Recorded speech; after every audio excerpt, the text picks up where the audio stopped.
Hello दोस्तों, स्वागत है आज के मेरे इस वीडियो में। आज फिर से मैं लेकर आ गया हूं अर्धवार्षिक परीक्षा 2023-24 कक्षा 12 सामान्य हिंदी का पेपर। और ये पेपर मैं इससे पहले भी दिखा चुका हूं यूट्यूब पे, तो वहां पर आप इसका पेपर पूरा देखने को पा सकते हैं। लेकिन इसमें मैं इसका कुछ क्वेश्चंस का सॉल्यूशन भी कराने वाला हूं, तो यहाँ पर आपको बहुत सारे क्वेश्चंस के सॉल्यूशन भी साथ में देखने को मिलेंगे और वो पूरे क्वेश्चन मैं लिख कर लाया हूँ। तो यहाँ पर आप सबसे पहले क्वेश्चन से हम स्टार्ट करेंगे और एंड वाले क्वेश्चन तक पूरे क्वेश्चंस को देखेंगे और कुछ क्वेश्चंस के आंसर भी देखेंगे। तो यहाँ पर शुरू करते हैं हम सबसे पहले क्वेश्चन से।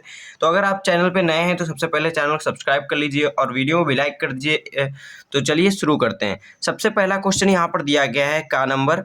ये एक नंबर के प्रश्न हैं, ये सब मैंने पिछले वीडियो में भी बताया था। तो यहाँ पर आप देख भी सकते हैं। तो यहाँ पर स्मृति की रेखाएं कृति है ये स्मृति की रेखाएं किसकी कृति है, यहाँ पर आपको बताना है। तो महादेवी वर्मा ये वाला राइट विकल्प हो जाता है यहाँ पर आपका। फिर खा नंबर क्वेश्चन है, नासिकेतोपाख्यान के रचयिता हैं। तो नासिकेतोपाख्यान के रचयिता सदल मिश्र जी हैं। और फिर आपका अगला क्वेश्चन है गा नंबर, गोदान रचना किस विधा की है। तो यहाँ पर आपको बता देना है गोदान उपन्यास विधा की रचना है। फिर आपका अगला क्वेश्चन है घा नंबर, नागरी प्रचारी सभा की स्थापना हुई। तो नागरी प्रचारी सभा की स्थापना भारतेंदु युग में हुई थी श्याम सुंदर दास जी द्वारा। फिर आपका यहाँ पर अंगा नंबर क्वेश्चन है, गुनाहों का देवता कृति है। तो गुनाहों का देवता आपका धर्मवीर भारती जी की कृति है। फिर आपका अगला क्वेश्चन दूसरा वाला स्टार्ट हो जाता है। ये सभी गद्य खंड के प्रश्न थे और यहाँ पर आपका स्टार्ट हो जाता है पद्य खंड से। आपके पद्य खंड के इतिहास पर आधारित जो 5 प्रश्न होते हैं वो यहाँ से स्टार्ट हो जाते हैं। का नंबर क्वेश्चन, प्रिय प्रवास के रचनाकार हैं।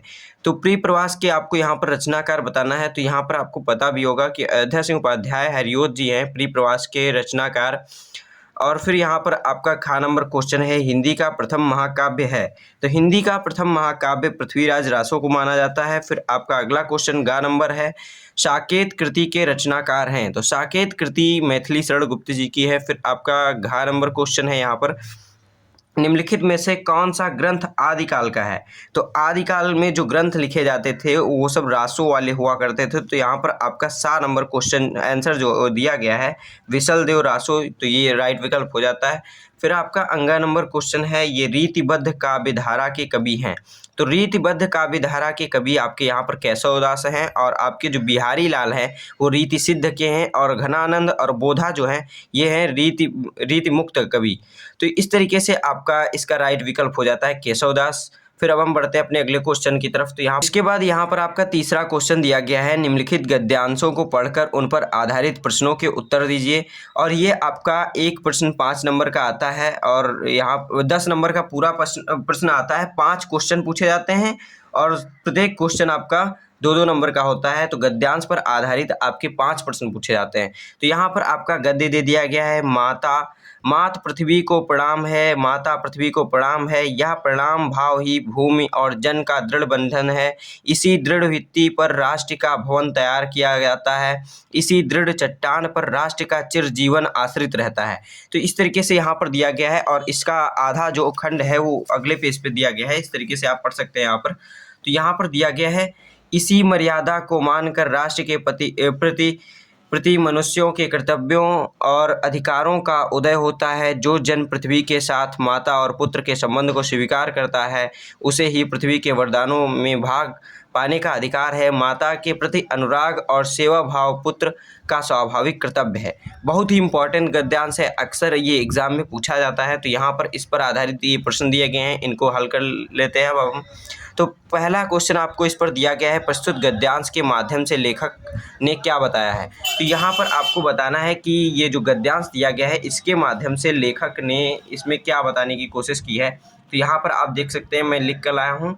तो प्रस्तुत गद्यांश के माध्यम से लेखक ने क्या बताया है, क्वेश्चन है आपका। फिर लेखक बताना चाहते हैं कि जन और पृथ्वी की बहुत ही घनिष्ठ संबंध है, इसीलिए हमें पृथ्वी को माता मानना चाहिए और माता के समान अनुराग व सेवा भाव की भावना रखनी चाहिए। फिर आपका खा नंबर क्वेश्चन है, पेपर में आप देख सकते हैं यहाँ पर खा नंबर क्वेश्चन, रेखांकित अंश की व्याख्या कीजिए। तो रेखांकित अंश की अब व्याख्या करनी है आपको। तो यहाँ पर आप पहले पेपर में देख लीजिए रेखांकित अंश कहाँ से है। तो यहाँ से आप देखेंगे जिस पे अंडरलाइन किया गया है ये पूरा रेखांकित अंश है और इसकी अब आपको व्याख्या करनी है। तो यहाँ पर मैं व्याख्या आपको दिखा दे रहा हूँ सीधे। जो व्यक्ति पृथ्वी के साथ माता और पुत्र के संबंध को स्वीकार करता है, अर्थात यह मानता है कि पृथ्वी मेरी माता है और मैं उसका आज्ञाकारी पुत्र हूँ, वही पृथ्वी के रत्नों को प्राप्त कर सकता है। प्रत्येक पुत्र का यह कर्तव्य है कि वह अपनी माता से प्रेम करे और निस्वार्थ भाव से उसकी सेवा करे, यही उसका धर्म है। के बाद अब यहाँ पर आपका तीसरा क्वेश्चन दिया गया है, पृथ्वी के वरदानों पर किसको भाग पाने का अधिकार है। तो यहाँ पर इसका भी मैं आंसर दिखा दे रहा हूँ यहाँ पर आपको।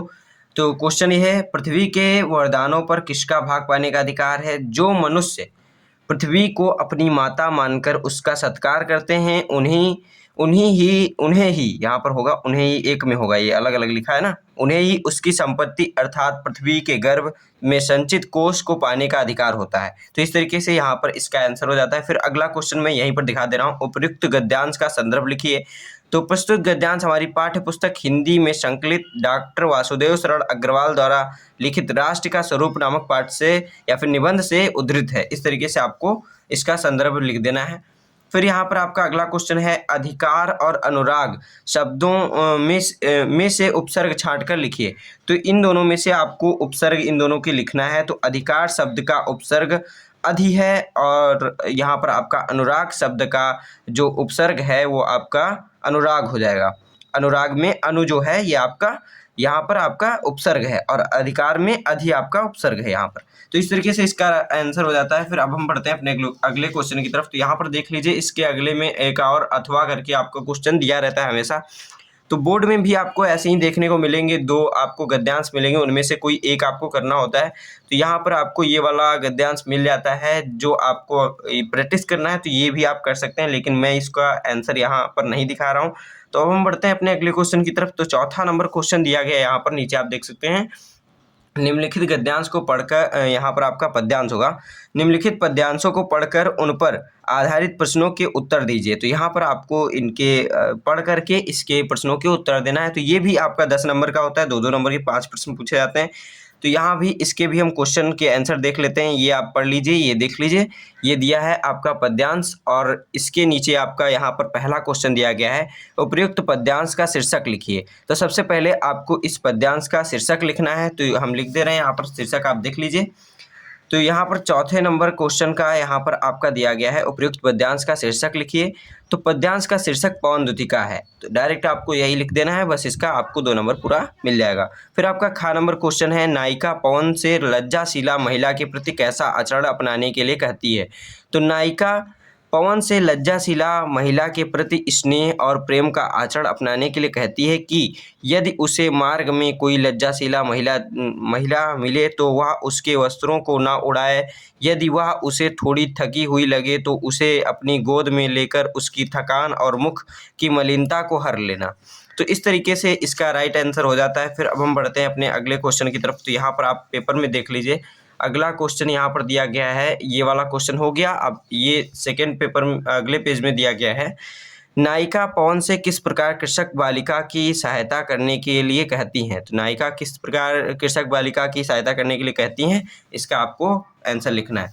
तो यहाँ पर ग नंबर क्वेश्चन का आंसर इस तरीके से आप देख लीजिए, ये दिया गया है आपका, नायिका पवन से कहती हैं कि यदि उसे मथुरा जाते समय, अगर आप इसको लिखते हैं तो ठीक है, नहीं लिखते हैं तो भी कोई बात नहीं है, यदि उसे रास्ते में मार्ग में जाते समय कोई कृषक महिला खेतों में काम करती हुई दिखाई दे तो उसके पास जाकर अपने स्पर्श से उसकी थकान को मिटा देना, साथ ही आकाश में छाए बादलों को अपने वेग से उड़ाकर उसकी छाया के द्वारा उसे शीतलता प्रदान करना और उसकी सहायता करना, यही नायिका पवन से कहती हैं। तो इस तरीके से आपका ये क्वेश्चन हो जाता है। फिर अगला क्वेश्चन दिया गया है, रेखांकित पंक्तियों की व्याख्या कीजिए।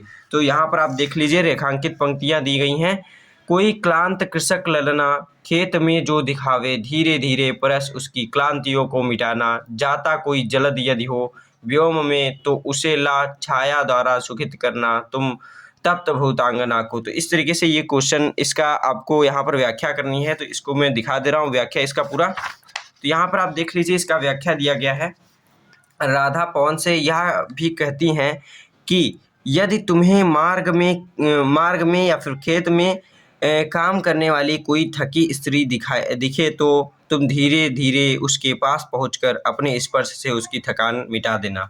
तो इस तरीके से इसका व्याख्या हो जाता है। फिर आपका अगला क्वेश्चन इसी में दिया गया है, यहाँ पर आप पेपर देख लीजिए पहले।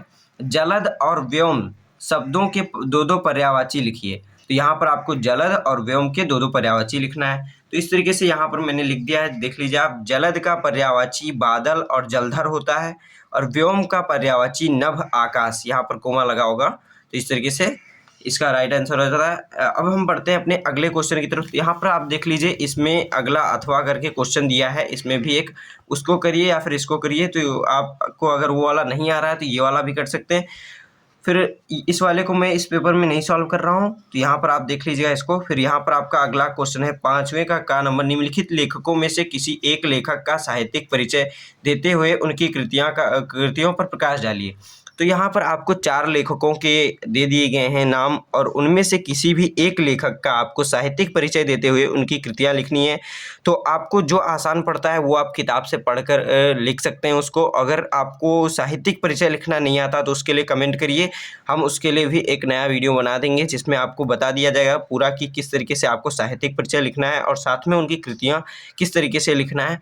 तो यहाँ पर इस तरीके से ये वाला 5वां क्वेश्चन हो जाता है। तो इसको आप खुद से कर लीजिएगा। फिर खा नंबर भी उसी तरीके से आपका दिया गया है, कवियों के जीवन परिचय देते हुए उनकी कृतियों पर प्रकाश डालना है। तो यहाँ पर जीवन परिचय पूछा गया है, इसकी जगह साहित्यिक परिचय भी पूछा जा सकता है। तो इस तरीके से जयशंकर प्रसाद जी का, अयोध्या सिंह उपाध्याय, हरिओद, महादेवी वर्मा, मैथिली षडगुप्त, इन चारों कवियों में से किसी एक कवि का जीवन परिचय देते हुए उनकी कृतियाँ लिखनी थी। तो इसको भी आप देख लीजिएगा, नहीं तो मैं अगले वीडियो में आपको इसका भी सॉल्यूशन पूरा बता दूंगा। फिर आपका यहाँ पर 6वां क्वेश्चन दिया गया है, कहानी के तत्वों के आधार पर पंचलाइट कहानी की समीक्षा कीजिए। तो यहाँ पर कहानी के तत्वों के आधार पर पंचलाइट कहानी, आपके सिलेबस में 4 कहानियाँ दी गई हैं, उनमें से एक कहानी सिर्फ यहाँ पर पूछा गया है, पंचलाइट कहानी की समीक्षा करना है। तो इस तरीके से आपको यहाँ पर इसका भी करना होगा। अगर आपको इसका भी वीडियो चाहिए तो उसके लिए भी कमेंट आप कर दीजिएगा। जो जो क्वेश्चन चाहिए उसको आप कमेंट बॉक्स में लिखेंगे तो उसका मैं ज़रूर सॉल्यूशन आपको दूंगा। तो यहाँ पर आपका 7वां क्वेश्चन है, रसिमरथी खंडकाव्य के प्रमुख पात्र का चरित्र विशेषता का उल्लेख कीजिए। तो ये आपका खंडकाव्य है जो प्रत्येक ज़िले के लिए अलग अलग आता है। तो ये आपके ज़िले के अनुसार, अपने ज़िले के अनुसार जो आपके ज़िले में हो उसका आप याद कर लीजिएगा। चरित्र जो प्रमुख पात्र होता है उसकी चारित्रिक विशेषताएं अधिकतर पूछा जाता है, या फिर पाठ का सारांश, खंडकाव्य का सारांश पूछ लिया जाता है। तो इन दोनों क्वेश्चन का प्रैक्टिस जरूरी है। फिर अब हम बढ़ते हैं अपने अगले क्वेश्चन की तरफ। खंड खा जो 50 नंबर का पूछा जाता है, तो यहाँ पर आपका आ गया है, निम्नलिखित अवतरणों का संदर्भ सहित हिंदी अनुवाद कीजिए। तो सबसे पहले इसका संदर्भ लिखना है जिसके 2 नंबर मिलेंगे, और जो आपका हिंदी अनुवाद होगा उसके 5 नंबर मिलेंगे। तो यहाँ पर आपका ये दे दिया गया है संस्कृत खंड। तो यहाँ पर आप देख लीजिए, तथा कदाचित द्वारपाल आगत्य महाराजम भोजप्राह। तो इस तरीके से आपका गद्यांश है, इसको आप पढ़ लीजिए। यहाँ पर देख लीजिए, मैं दूसरी तरफ भी दिखा दे रहा हूँ। तो यहाँ पर पूरा आपका यहाँ तक दिया गया है, ये गद्यांश है संस्कृत खंड का। तो इसका आपको सबसे पहले लिखना है संदर्भ, और बाद में इसका हिंदी अनुवाद करना है। तो संदर्भ में दिखा रहा हूँ यहाँ पर, 8वें का संदर्भ यहाँ पर दिया गया है, प्रस्तुत गद्यांश है। यहाँ पर आपका प्रस्तुत गद्यांश हमारी पाठ्य पुस्तक संस्कृत दिग्दर्शिका के भोजस्योदार्यम नामक पाठ से उद्धृत है, और इसका अनुवाद यहाँ पर दिया गया है। तत्पश्चात द्वारपाल ने आकर महाराज भोज से कहा, देव, द्वार पर ऐसा विद्वान खड़ा है जिसके तन पर केवल लंगोटी शेष है। राजा बोले, प्रवेश कराओ। तब उस कवि ने भोज को देखकर यह मानकर कि आज मेरी दरिद्रता दूर हो जाएगी, प्रसन्नता के साथ आंसू बहाए। राजा ने उसे देखकर कहा, कवि रोते क्यों हो? तब कवि ने कहा, राजन, मेरे घर की स्थिति को सुनिए। ये आपका हो जाता है। तो यहाँ पर इसका अनुवाद हो जाता है। तो इस तरीके से ये आपका पूरा क्वेश्चन हो जाता है। फिर यहाँ पर आप देखेंगे, इसमें भी एक अथवा करके यहाँ पर दिया गया संस्कृत खंड भी, तो वो नहीं आ रहा है, तो ये आप कर सकते हैं। और फिर यहाँ पर आपका अगला है, तो संस्कृत खंड के पद्यांश पर आधारित भी 2 प्रश्न आते हैं जिसमें से एक करना होता है। तो यहाँ पर आपका पद्यांश का संदर्भ सहित अनुवाद करना है आपका। तो यहाँ पर इसका भी आप देख लीजिए। सबसे पहले इनमें से मैं इस वाले का बता रहा हूँ, सहसा विदधीत न क्रिया विवेका परमा पदम पदम, ये इस तरीके से इसका आपको करना है। तो यहाँ पर आप देख लीजिए खा नंबर क्वेश्चन यहाँ पर है। तो संदर्भ है प्रस्तुत श्लोक हमारी पाठ्य पुस्तक संस्कृत दिग्दर्शिका के सुभाषित रत्नानि पाठ से उद्धृत है। तो इस तरीके से यहाँ पर हो जाता है। फिर अगला आपका अनुवाद यहाँ पर इसी का है। तो बूंद बूंद जल गिरने से क्रमशः घड़ा भर जाता है, ये वाला दूसरे वाले का है। यहाँ पर आप देखेंगे जल बिंदु निपातेन क्रमशः पूर्यते घटा, ऊपर वाले का यहाँ पर नहीं दिया गया है, नीचे वाले का है। इसमें नीचे वाले का यहाँ पर लिखा गया है जो है, तो उसको आप देख लीजिए। ये जो इसका है पाठ दोनों का एक ही है, सुभाषित रत्नानि, और इसी में से ये दोनों लिए गए हैं। तो ये इस वाले का अनुवाद यहाँ पर दिया गया है। बूंद बूंद जल गिरने से क्रमशः घड़ा भर जाता है, यही सभी विद्याओं धर्म और धन का हेतु है। यहाँ कहने का तात्पर्य यह है कि विद्या धर्म की एवं धन की प्राप्ति के लिए उद्यम के साथ साथ धैर्य का होना भी आवश्यक है, क्योंकि इन तीनों का संचय धीरे धीरे ही होता है। तो यहाँ पर आपका जो इसका अनुवाद है वो यहाँ तक में आपका पूरा हो जाता है, और इतना भी लिखकर आप पूरा नंबर पा सकते हैं, तो उतना भी लिख सकते हैं आप। फिर यहाँ पर आपका अगला क्वेश्चन है नौवां क्वेश्चन।